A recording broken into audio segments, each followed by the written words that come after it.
All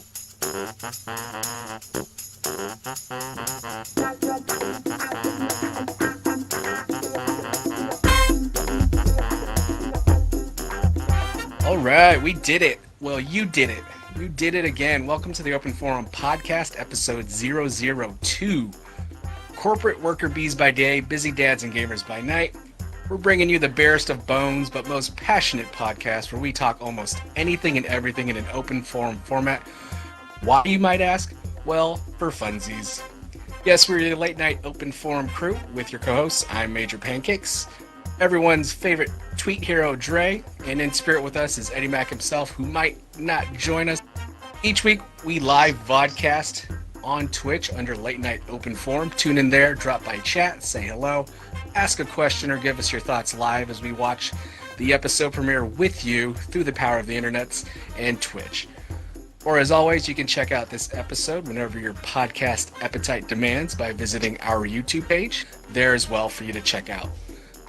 For our viewers today, today's gameplay footage is brought to you unofficially by Destiny 2, expansion number 1, Curse of Osiris. So on today's Open Forum podcast, it's been about 2 weeks since its premiere, so it is time for us to finally have a spoilerific discussion on Star Wars Episode 8, The Last Jedi. Since it's been about... Sorry, I had to throw that in there. Good, set the mood. It's perfect. Since it's been about 15 days, we figure everybody's had a chance to watch it, so this will only be the only spoiler alert that we'll put here on the podcast. So, first and last time, spoiler alert, spoiler alert, spoiler alert.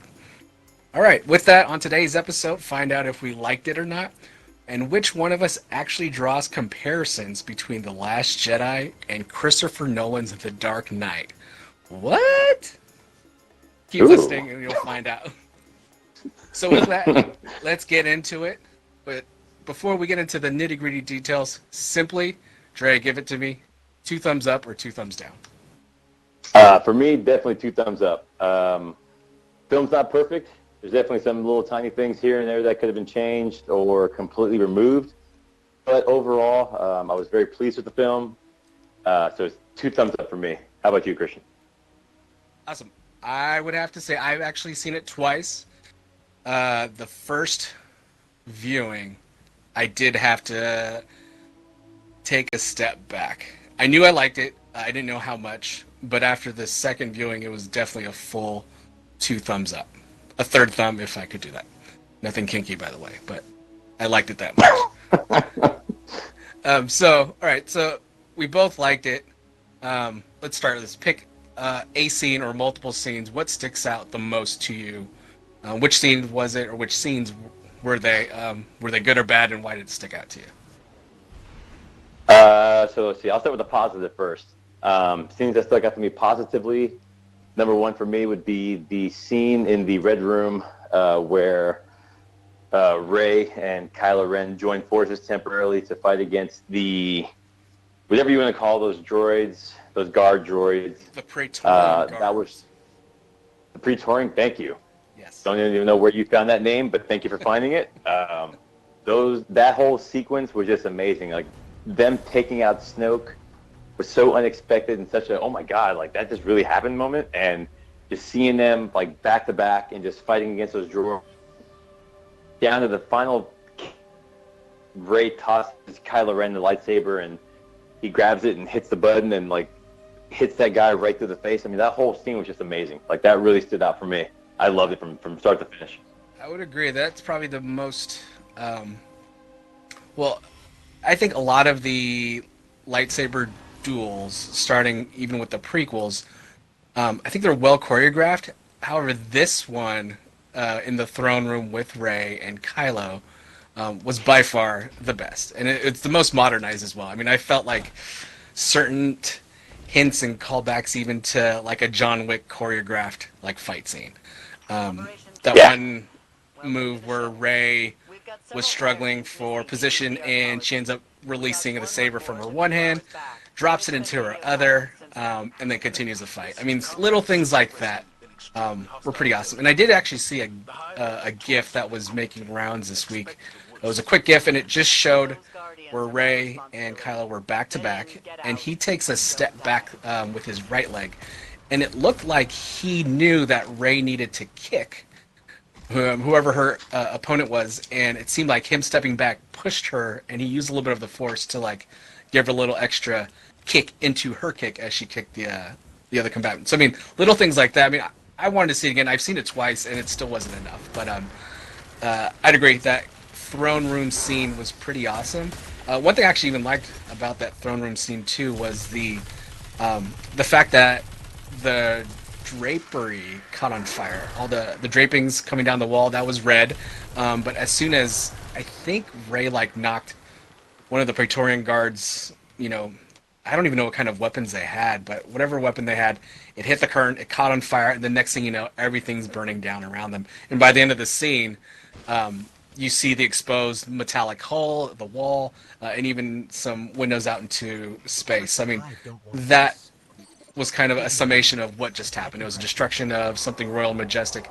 Even with, you think of the whole character of Snoke, his defeat, in whether you think it was a surprise or cheap or not, the end of that scene where everything's burned to flames and it's just the two of them was kind of a beautiful scene to watch from beginning to end.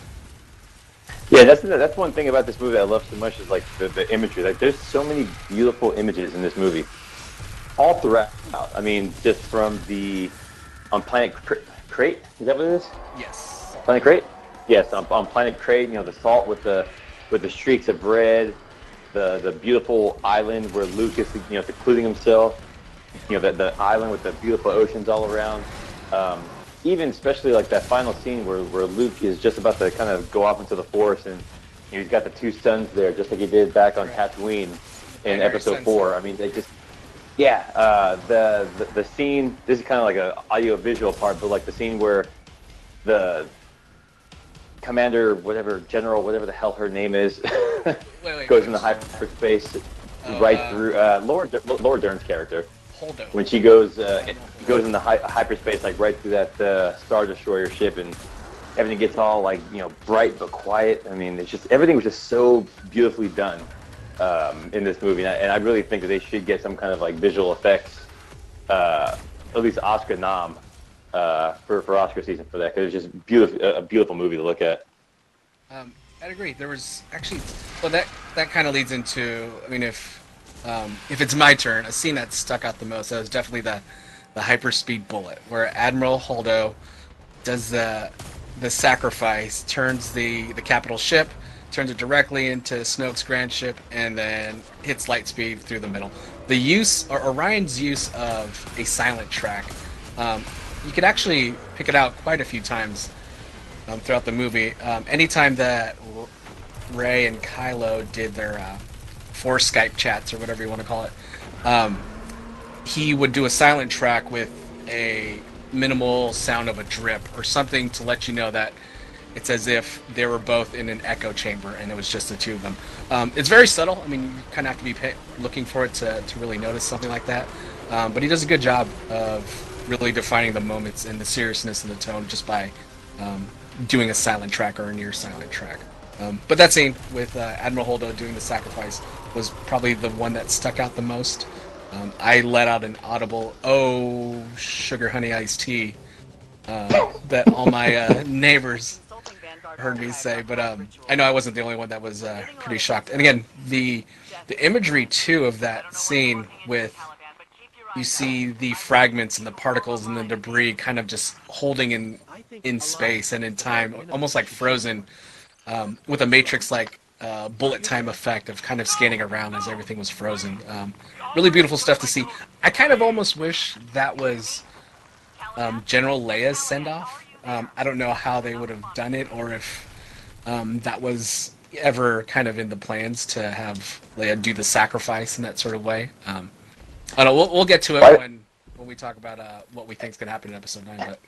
But I tell you what, I will agree with you on that, though, because I think that makes a lot of sense, because, you know, this movie to me kind of felt like this was a changing of the guard movie. This was, you know, forget about everything old. We're going completely new from here on out. I think they should have actually had Leia be the one to sacrifice herself, because then you could have had Han going off in 8 or 7, and then you have Luke and Leia both gone in 8, and it could have truly been like the time for the new generation of the Star Wars characters to take over and lead the way into the end of the whole saga. So I'm not sure why they didn't go with that angle. I mean, I'm guessing they must have had some kind of big role. Maybe Leia was going to get her big final send-off in Episode 9. Obviously, they can't do that now. Yeah, I think that must have been it. That Luke would, so Han would have been Episode 7, Luke would have been Episode 8, and then Leia for Episode 9. I guess it kind of makes sense too, because since Leia was like the first major character that we saw ever in Episode 4, so I guess it kind of makes sense that she'd be the last one to go. Go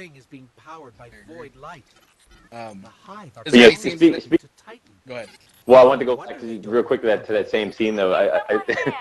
As perfect of a scene as that was, how well it was shot and how creative it was to have that, the sound go down. I think it's kind of funny that AMC theaters had to start posting disclaimers in the theaters because people didn't quite understand the silence and they were thinking that the sound was just cutting out. So they had to post these disclaimers in the theaters because they had so many people coming up to them saying, "Oh, the sound cut out during that one scene in the movie." So they got like these signs now, just kind of informing people that there's a scene towards the end of the movie where the sound goes out for about 15, 20 seconds. This is made by the film. It's not a technical glitch, so don't worry about it. But people just didn't get that. It's just amazing to me that so many people could be confused by that. Because to me, it wasn't even an issue. I was like, oh wow, they went silent on that. That's really cool. And other people just thought, oh, their speakers went out. I feel like that kind of speaks to the general mass appeal of Star Wars, period, right? Like, you can have anybody and everybody, doesn't matter if they're into movies. This could be the only movie they watch in theaters, but Star Wars appeals to everybody. And that kind of leads to the, documented divisiveness of this film. Critics loved it. You and I loved it. A lot of hardcore fans love it, but a lot of hardcore fans hate it as well.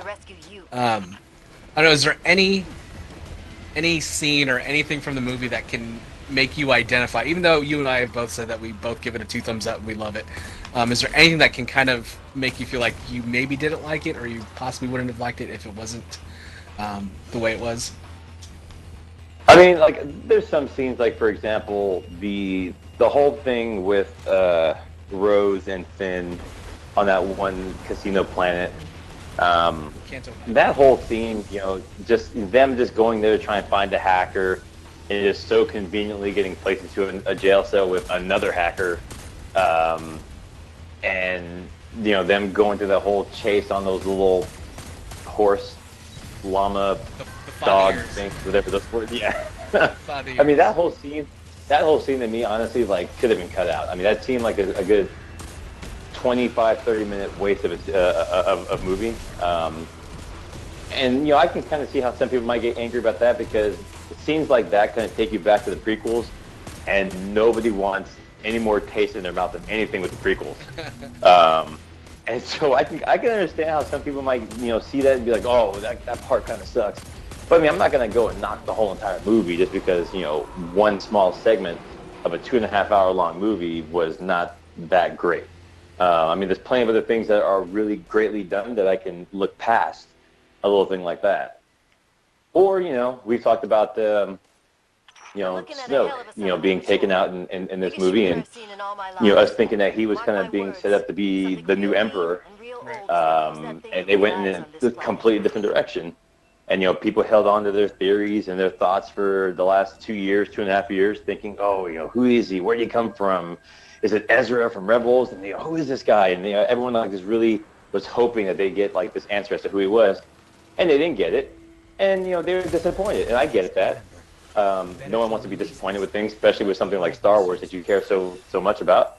But at the same time, you don't want to just figure out all the answers to a trilogy in the first part of the story anyway, because that just shows that the storytellers are just being lazy and not writing good scripts and compelling stories. So I get where people are coming from, but they shouldn't have the amount of hate I think that they do. They should really kind of just tone it down a bit. Maybe go see it the second time and just give it a rewatch and just look at it from a different perspective. Let go of those expectations and just really just take everything in and just see what a great film it is. I think that's probably going to be a common experience of second viewings or multiple viewings before people ease up on it. And this was actually kind of my experience too with my first viewing, that it took me about through the first act before I realized, oh wait, we're getting something different. I walked into the theater on the first viewing thinking I was going to get more of The Force Awakens. You know, Force Awakens was great. I loved it up to The Last Jedi. It was my favorite because it was new. It was newer, let's say that.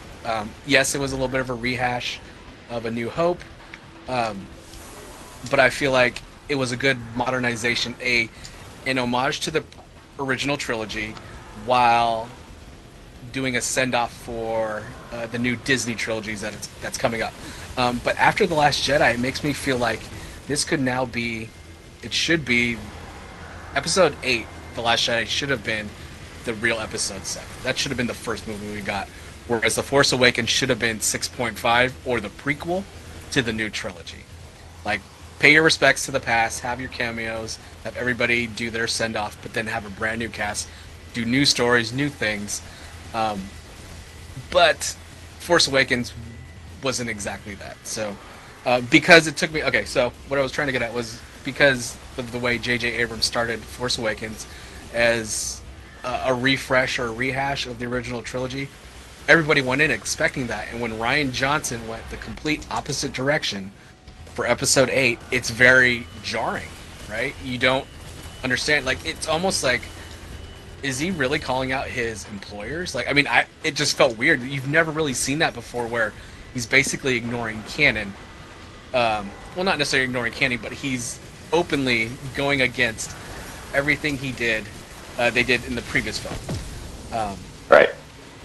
And luckily, I mean, you and I are more in tune to movie making, so we knew that J.J. Abrams was executive producer, so he must have signed off on it, and was okay with what Ryan was going with. But then we're also big fans of J.J. himself. We know that his storytelling strengths is really the mystery box style of storytelling, which is what The Force Awakens was. He set up a lot, left a lot of mystery, it leaves everybody talking after the movie.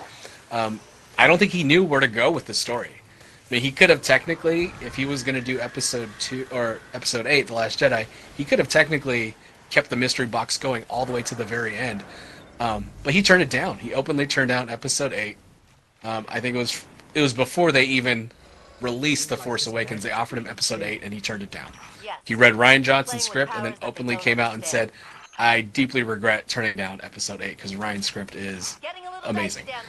So that says something. It says something that JJ was behind what Ryan was doing. It might feel off for us as viewers to see Ryan basically giving an FU to the prequels, to maybe even Lucas to some extent, but it was basically The Force Awakens. Everything that was set up in Force Awakens was kind of undone, anticlimactically for some people, but I think it was done in very unique and thematically unifying ways.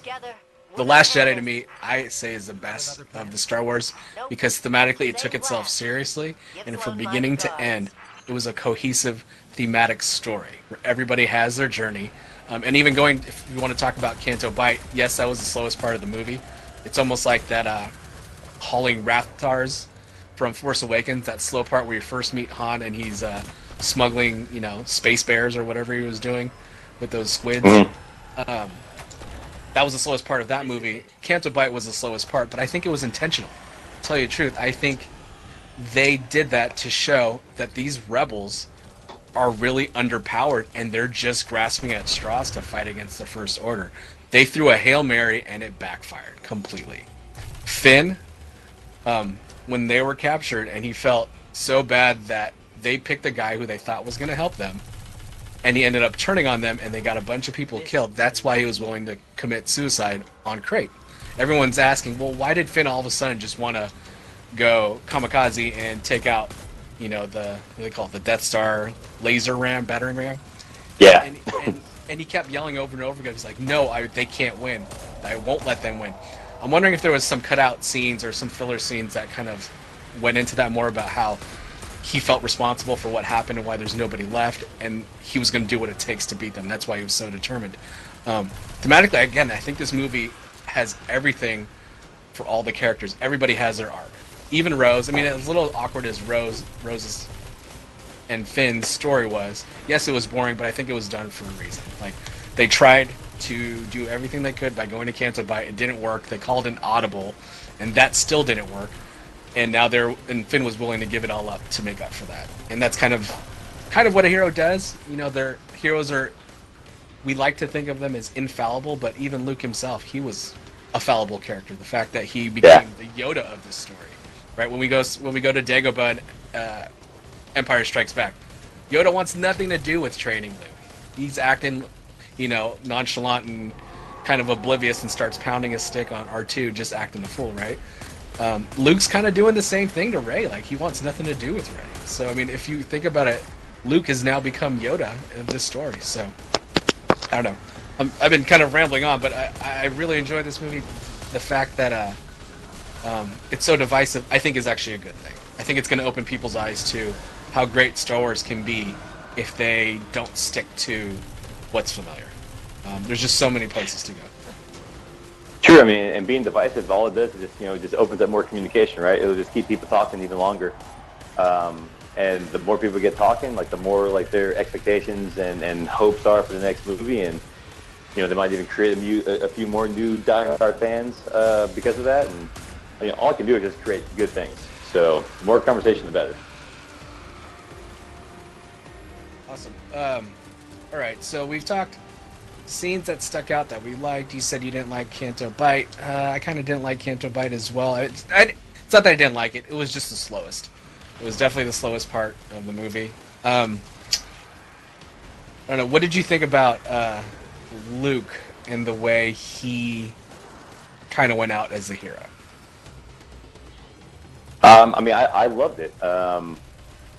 It was jarring at first with the whole scene on Crate, just because I was really confused initially when he shows up into a completely locked off fortress. I'm like, whoa, how the hell did you get there? And, like, when did you have time to stop for a shave and a haircut? And it's really weird at first, but then once you kind of see that he's doing this whole, like, force projection, and he's given all the rebels a chance for them to escape out safely.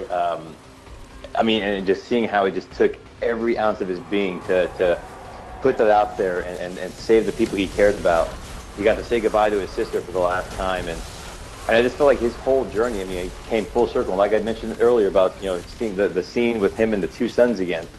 I mean, everything just was, it was from start to finish, like, his whole arc was just fully completed, and it was like such an awesome journey to see.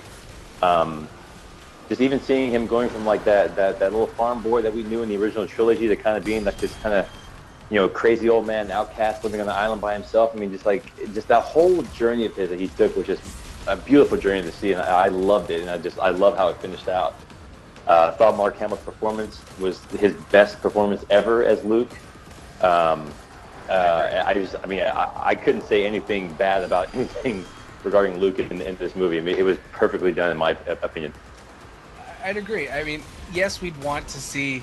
I think the biggest complaint I saw was that, well, why'd he go out like that? Like, it's a slap in the face. Like, he's your best hero. And even Mark Hamill himself has come out and said about the first production meeting. I think they did their first script read-through. They all sat around the table with Ryan, the director, producers, and Mark Hamill came out and said, look, before we get started, I fundamentally disagree with everything you're doing. If I was never cast as Luke Skywalker, I would be in line with everybody else for 3 hours to go watch these movies. That's how big of a fan I am. And with that, he said, I disagree with how you're going with the character, but I'm going to do whatever it takes to get your vision across, because this is your story as much as it is ours. And that's funny that he says that. That kind of gives people the entitlement that, well, if Mark Hamill doesn't like it, then it's a bad version. I mean, I disagree. I mean, if the reason why Luke went out like that, I mean, if you can think, again, I threw it out there that Yoda was... sorry, I'm gonna die. Yoda in Empire Strikes Back was an older Jedi Master. He was decrepit. He didn't want anything to do with training Luke. And did we ever see old Yoda, kick ass and fight as an old Jedi Master. We didn't. We never saw him again do any of the prequel type stuff. Nope. So I mean, I don't know why we would expect Luke to be able to do the same thing, right? Like it's just... although Yoda was, I think, about what 700 and some odd years old when he was fighting Count Dooku in Episode 2. That's true, but he's not human. He wasn't human. So. But no, but definitely not. The old Jedi's definitely have not taken like this huge battle stance, physical battle stance against the enemy. Obi-Wan, did what he could against Darth Vader in Episode 4, but ultimately sacrificed himself for the good of the cause. Yoda did what he could from a training perspective, and just went off into the Force as well. So it just made perfect sense that the same thing would happen to another old Jedi Master. He did what he could to help the cause and sacrifice himself for the greater good. I mean, that's what the greatest Jedis are doing. Like, they sacrifice themselves for the cause. So, I mean, it makes total sense. I mean, if you know anything about Jedis, you would know that, they're selfless people. They're going to totally be willing to sacrifice their entire being to help the cause. And that's what Luke did. And I don't know why people would be mad about that. I mean, you can expect, old Luke Skywalker to still keep on being out there fighting lightsaber battles with Kylo Ren and saving the day at the end. I mean, it's not going to happen. I mean, he's old. It's time for the new guard to come step up. Well, and even the way it happened at the end of the day, at the end of the fight, he still pulled a fast one and did what he set out to accomplish, right? He stalled and gave enough time for, the resistance to narrowly escape.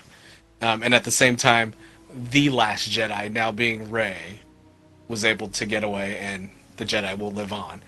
I think Luke doing what he did, and they actually threw in, I mean, some people were confused too by the way that Luke died after all that, right? And it's not even that he died, it's how he went out, right? So he sees a binary sunset.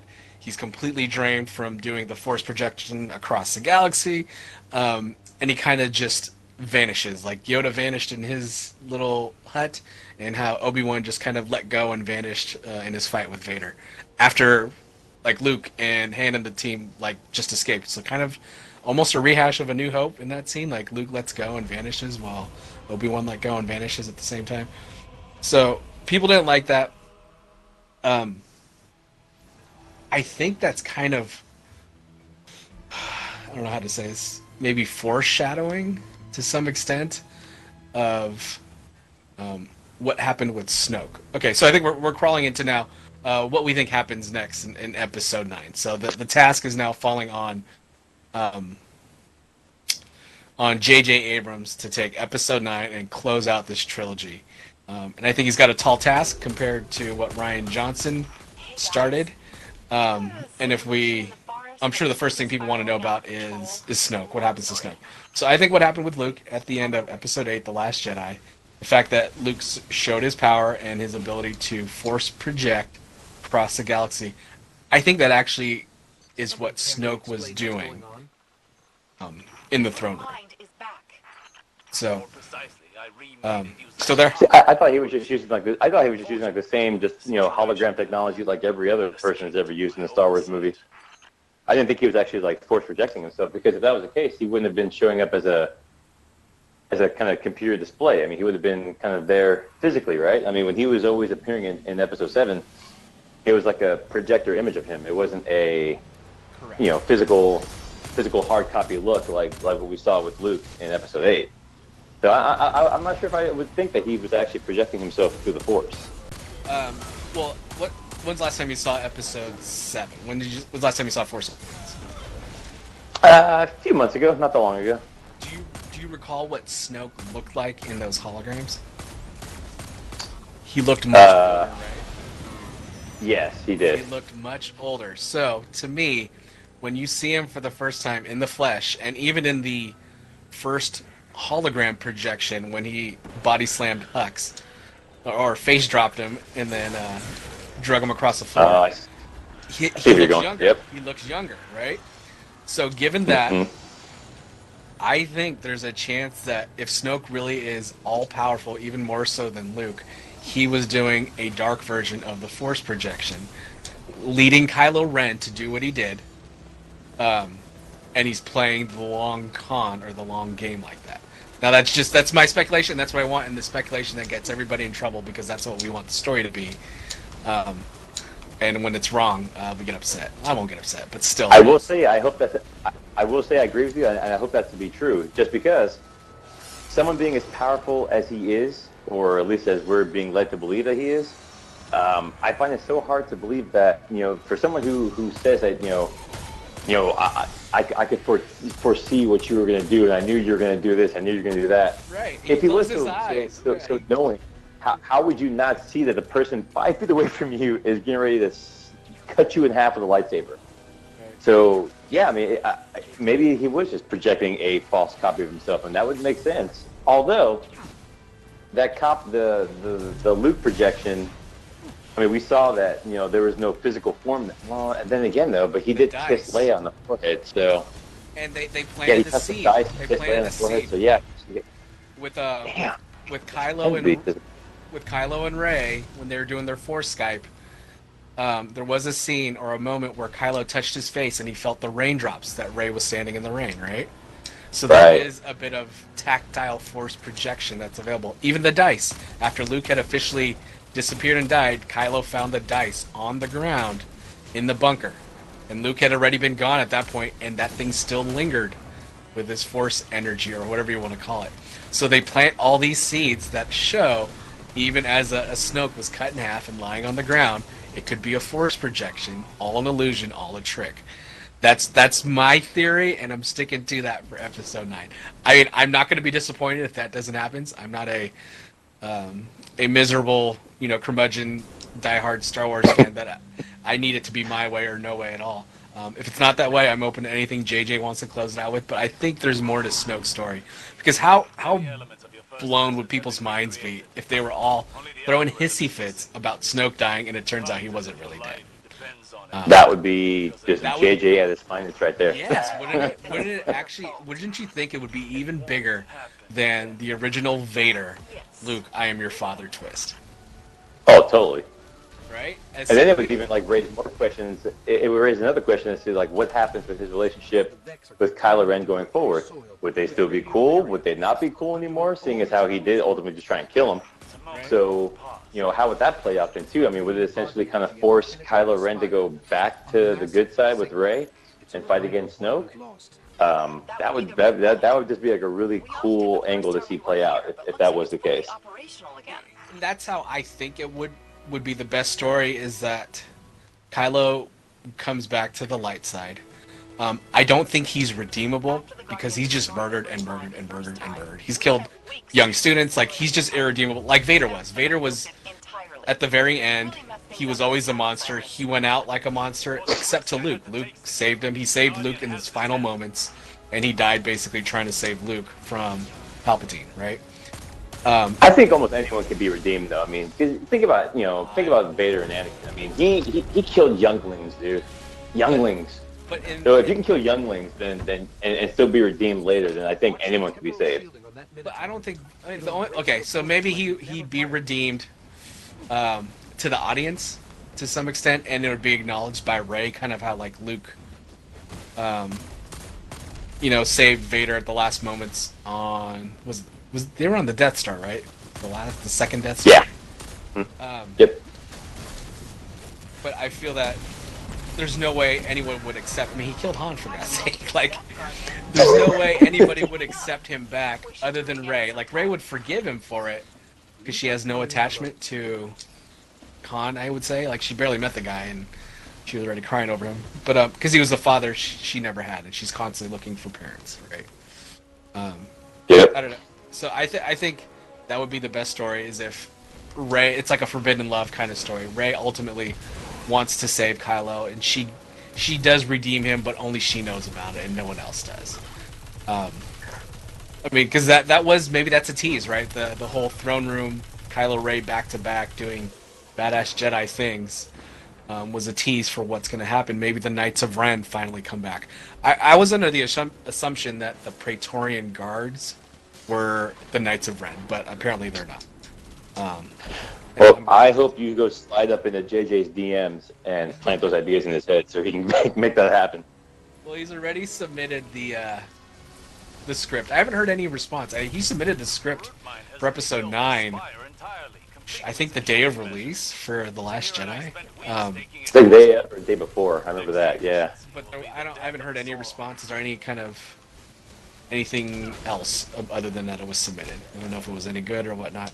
One thing that was kind of neat, I found out someone that's co-writing the screenplay with JJ is Chris Terrio. Do you know who Chris Terrio is? He did. Name rings a bell. I can't place it. He's a longtime writing partner for Ben Affleck. I think he did The Town. He did Argo for sure. I'm not sure about The Town, but he did a lot of really good, serious stuff. He did something you didn't like. He did Batman versus Superman script, but he did win an award. He did win an award for The Town, or was it Argo? Argo, whichever one Affleck won the award for, he won. But anyway, yeah, I think it was Argo. Really good. I mean, I wouldn't hold Batman vs Superman against the script. Well, I mean, the second half was good anyway. So I know it's not a fun movie, but I think it's Batman. I mean, we're straying a little bit here. Open forum format, we're straying a little bit, but Batman vs Superman is still underappreciated for what it was. It was smarter than what it was supposed to be. It tried too hard, and it was smart at it, and it wasn't fun at the same time. But I mean, if you ever see the 3-hour cut, I mean, it repairs just about everything that affected the pacing of the theatrical release. So it does, but it still makes it so long and so complex that it feels so much like it's too serious. That scene, it feels like that scene with Neo and the Architect in The Matrix Reloaded, where it's just so complex and like so heavy dialogue, and like it's so slow, and you're like sitting there thinking, oh my god, what the hell is going on? It's a superhero movie. We're the superheroes. Like everyone's like just sitting around talking and doing nothing for an hour and a half before we finally get to the action. And so it's just trying to be too smart for its own good, and just went completely wrong. That's a good analogy. I've never heard that before, of comparing it to that Architect dialogue scene, because that's correct. That scene was all that tried to the shock value, and hopefully you got it, and if you didn't, here's some fighting for you after 20 minutes of listening to that, right? Like yeah. Sometimes movies are too smart for their own good, and Batman vs Superman was kind of that way, but that's the kind of writing Chris Terrio does. I mean, like The Town and Argo was smart in that sort of sense.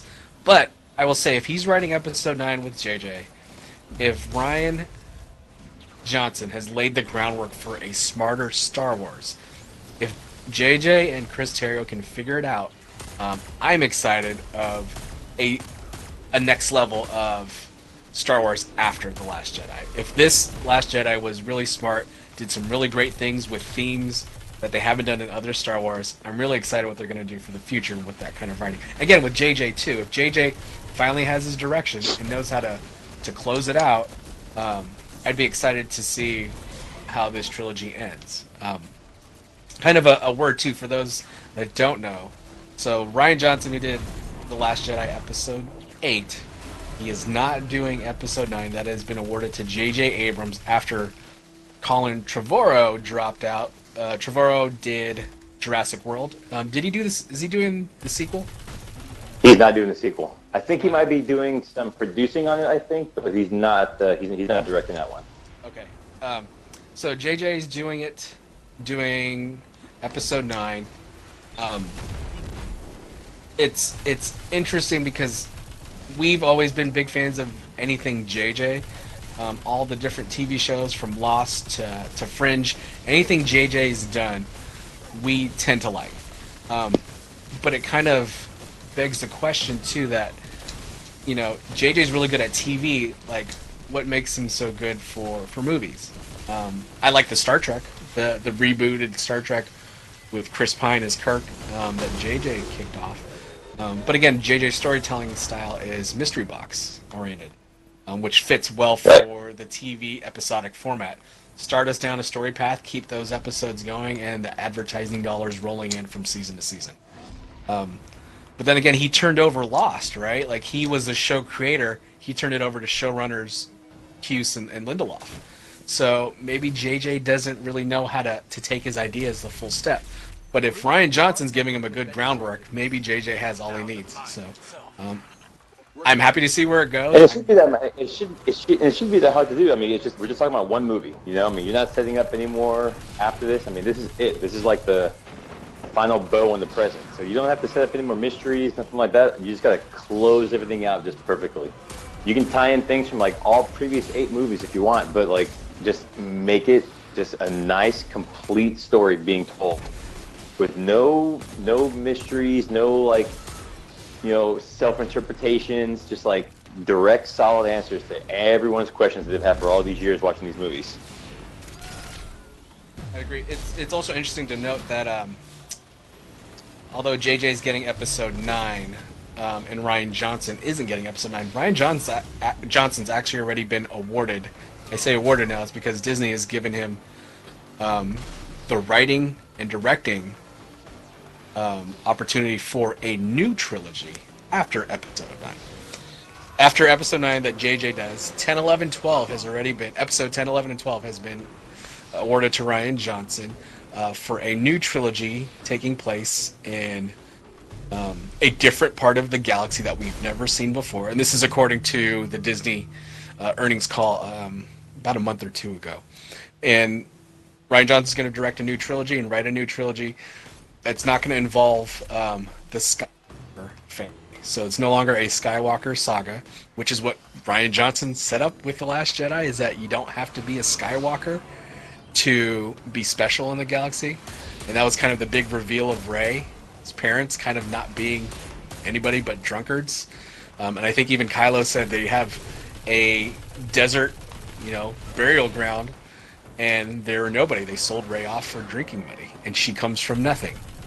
You know who else came from nothing? Anakin kind of came from nothing as well. He was a slave. Yeah.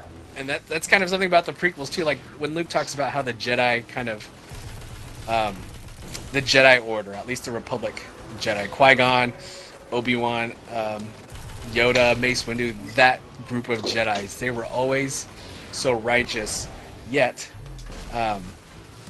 when it came down to it, they didn't want to do what's right. Like if you think about it, they basically gambled away Anakin as a slave, but they left Anakin's mom to continue being a slave. Like, they had the absolute power to do almost anything, and they allow Anakin's mom to be a slave. They rigged a dice game so that way they can get Anakin, because they can train him, because they go, man, this guy's going to be strong with the Force. He's got some juice. He's got Jedi juice. Let's go ahead and swindle him away from, the slave drivers on Tatooine, and then we'll train him to be the ultimate Jedi. And it backfired on them. Maybe that was their karma, that they didn't intervene and try and free all the slaves of Tatooine, and that's why Anakin became Darth Vader. I don't know. It's just interesting that the story's kind of been there, that you can come from nothing and still be an important hero to the story. And maybe that's where Rey's headed, is that she might not be a Skywalker, but she can be just as strong or even more powerful than the Skywalkers. So again, thematically, Last Jedi, I am confident enough to say it's the best Star Wars film ever, because of how deep and how smart it goes, and how it actually does unify a lot more than people are willing to recognize or even acknowledge. So that's my 2 bits. Totally agree with you, and I'm definitely excited to see what's going to happen in 9 and the future Star Wars movies from here on out. I'm just very excited. I feel like Disney can do no wrong with their movies lately. Superhero or science fiction, what do you want to call this? Science fiction opera story. Space opera. What's funny is that Star Wars is kind of its own genre now, right? Like, you can say a Star Wars-like film, and you just know that it's outer space, big spaceships, and some kind of space battles, and you would first think Star Wars before anything else. Oh, it's a Star Wars knockoff. It's a Star Wars clone. Like, Star Wars started off as a spaghetti western. George Lucas doing his attempt at a western in space, right? That was what George Lucas set out to do when he made the original A New Hope. Even his filmmaking styles, like, do you remember all the weird transition and weird awkward wipes that would happen on screen? Like, yes, the screen would peel back from left to right, from top corner to bottom corner, yep. Just like really weird stuff. Like, it would feel almost amateurish. and would make you think George Lucas is not a very good filmmaker. But it was all in the story. The story is what made that franchise and made everybody fall in love with it. I don't know. Anyway, if you take that away, take away the quality of filmmaking, the story itself made it, and it's made into its own genre now. Like, you're going to have a Star Wars story, sure, you're going to have the basic elements, good versus bad, black versus white, space battles, whatnot, good guys, bad guys, one big bad. Maybe anytime you hear some kind of robotic breathing, you automatically think Darth Vader. I'm wondering what's the most recognizable characters. I know, like, Michael Jordan's like one of the most recognizable athletes. I wonder if Darth Vader, Superman, Spider-Man, who it is that's more recognizable than the other. Interesting tidbit. Maybe it's trivia for next week. You can take that away and we'll take it from there. I don't know. I think we hit all the talking points that I wanted to ask. Oh, so, Dre, how does this movie ring similar to Christopher Nolan's The Dark Knight? See, I don't know. Like, you mentioned that earlier, and I was like, wow, like, how are we going to try and tie this in? Because I really can't see making a connection to that. Especially, I literally just today watched Batman Begins with Hayden. That's the first time seeing that movie, and I love the Nolan versus Batman movie so much. I don't even see how you can make a connection to Star Wars through that. All right, so I'll clue you in on it, and it's hit me at the very end. So the very end of The Last Jedi, you have the slave children on Canto Bight. They're the ones that were in the stables tending to the father race animals. Did you catch in that scene? So the kids are playing with toys, and they're speaking in a foreign dialect, and one of the kids said, "Master Jedi Luke Skywalker," and he's basically reenacting what just took place on Crate. Right. He's telling the legend of Luke Skywalker, right? Mm-hmm. So this is how I found it to be kind of similar to The Dark Knight, where Luke was very reluctant to get involved in the fight at all. Something happened where Luke said, "Okay," and it's probably the talk with Yoda that actually clinched it. When he talked to Yoda and says, "Look, your failures, you don't need to hide away from that.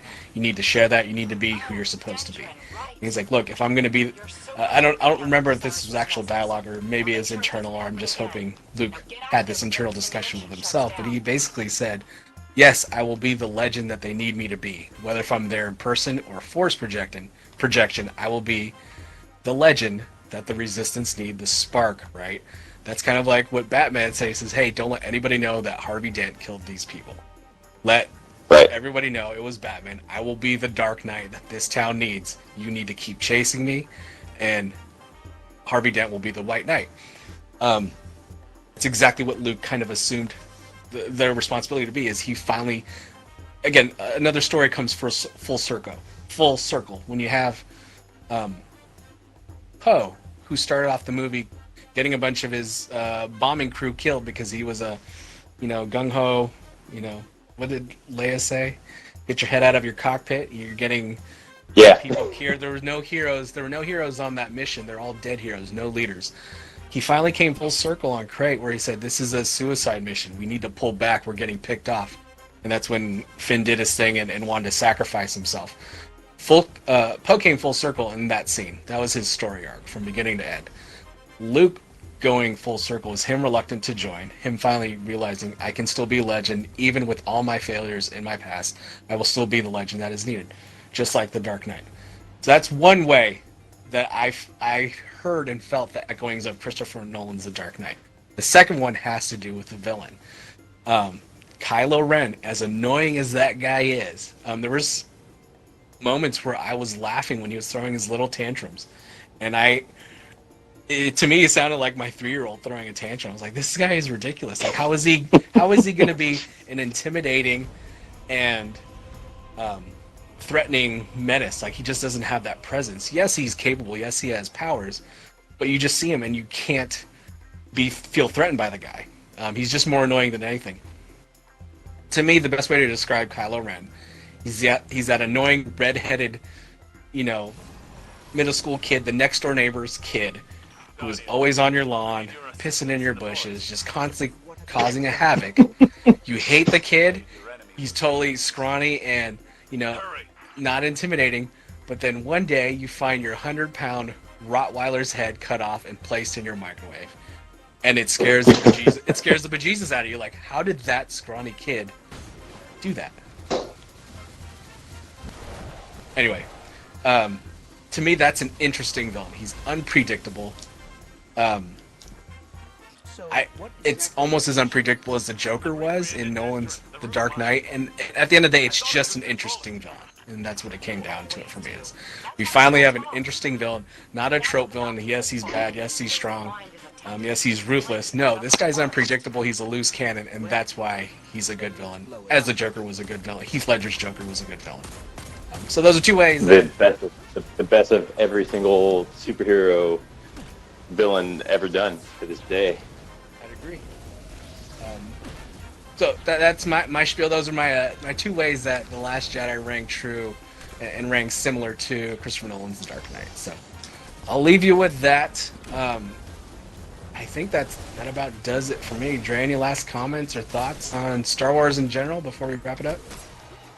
No, I think we've covered everything. I'm just looking forward to getting another discussion, maybe another 15, 20-minute discussion next time with Ed, get his feedback, and kind of bounce some ideas back and forth off of him and see how he enjoyed the movie.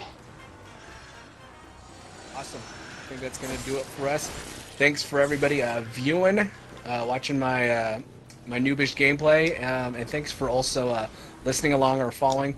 It's great to have you. If there's anybody out there, if you have any questions, feel free to hit us up on our comments section. You can catch us on Twitter.